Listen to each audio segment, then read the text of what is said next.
So in this video, I wanted to just share the information, where you should not buy a property. These are the points as a realtor I definitely keep into consideration whenever I show a home to a client of mine. So I'll give you some example, like you should not buy a property in a flood zone. Always look at the plat map, see whether this property is in a flood zone or not. If it is in a flood zone, the maps are normally 100-year-old, 50-year-old, but still you should consider it. If it is in a flood zone, it's very difficult to get them out of the flood zone, even if the flood does not happen for last 20-30 years. So look at that in a plat map, where it is. Is there a flood zone region or not? Second, is it near to a cemetery or not? A lot of people don't want to buy near to a cemetery, a house. So please look at this. That depreciates the value of the house almost like 10 to 20%. So look at that, where it is. Is there a quarry near to the property? A lot of people, like for example, I used to live in Round Rock, and there was a quarry 2.5 miles, 3 miles away from my house. When it was active, people used to feel that quarry whenever there was a blast. When I bought it, it was not active anymore, but still people used to ask me when I went to resell that property. This is around 2010, 11, that time period. So look at that. Do you have a quarry near to your property? Next step is there a high voltage cable near to your property going? Look at that for sure. Again, this is people believe, there is no science to it 100% that it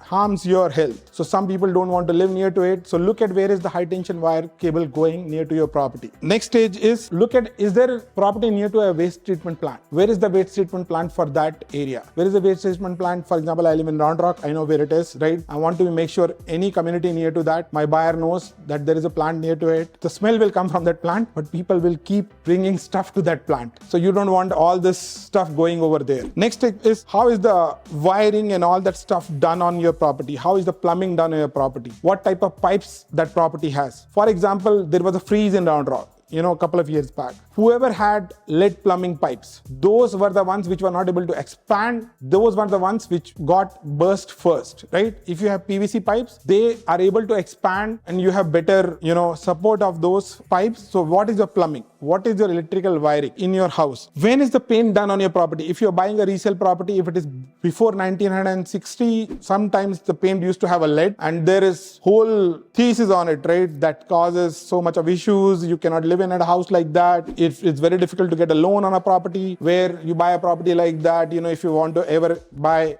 and refinance on all those things, it's called asbestos. Look at this, how it is. Is your property having the two M's, the mold and the metal? So if your property has mold anywhere in the house, there is a high chances of that mold to be spread. It can be treated. It's not that it cannot be treated. But normally when you get a mold on your property, you have to let the city know. And it is very difficult to sell those type of properties. It's not that you cannot treat a house which has a mold. You can. Your insurance has to be told. It has to be on your record.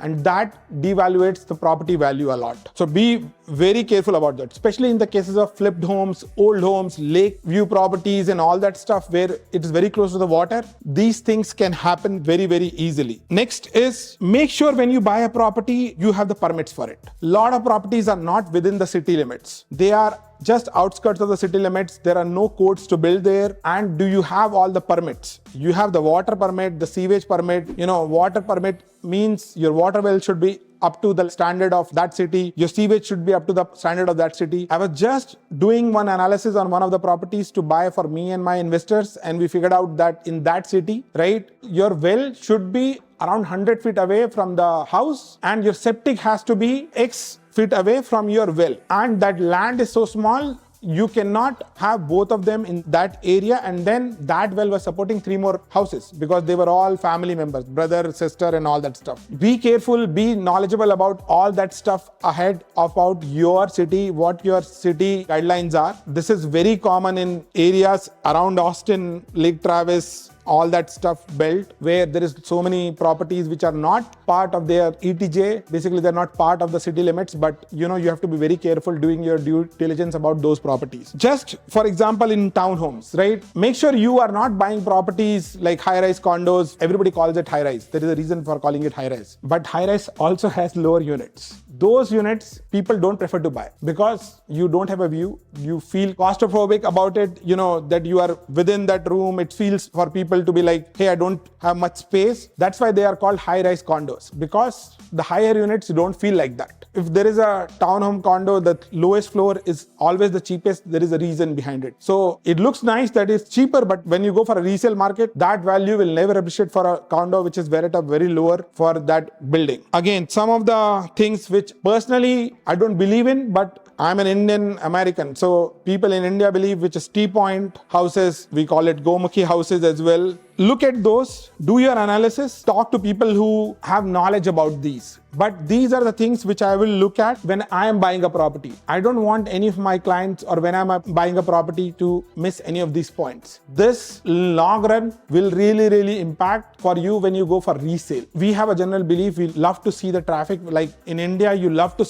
live near to a road. You feel people going left and right and all that stuff. It's a very different world in US. You love to have no neighbors behind you. You want to have a green belt. You want to stay as far away as possible from high-rise tension wires. So please look at all the topics and points which I shared with you for all this stuff. Thank you.